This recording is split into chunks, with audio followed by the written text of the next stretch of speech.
So, you started off, I think, alone, and then you worked in the studio. Right. Do you want to talk about the studio experience? Yeah, I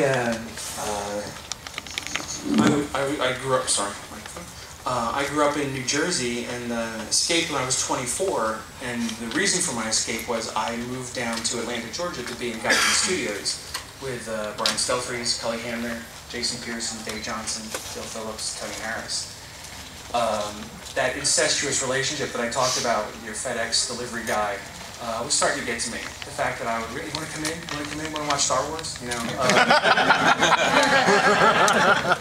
I was going, I need to be around people, and so I left my home state to go be in a new environment, a new place, to learn from other artists and try to better myself. I couldn't afford to go to college and wasn't really smart enough to get a scholarship, so I was like, all right, in lieu of that, I'll go hang out with some other artists who are really awesome, fantastic artists, and see if I can pick up something. And I was at Guys in Studios for about 12 years.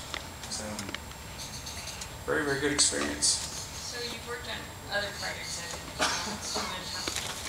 Yeah, sometimes people will say, oh, hey Adam, why do you work from reference sometimes? Why does some of your stuff look really realistic, like that Catwoman cover, and sometimes your stuff is very cartoony, like this job I just did for Playboy?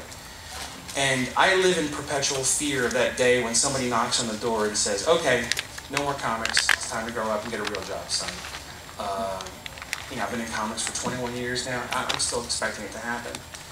And I view every piece of artwork that I draw for a client, be it DC Comics or Lucasfilm or Playboy, as an opportunity, if they allow me, to expand my portfolio. And there are people out there, as I said,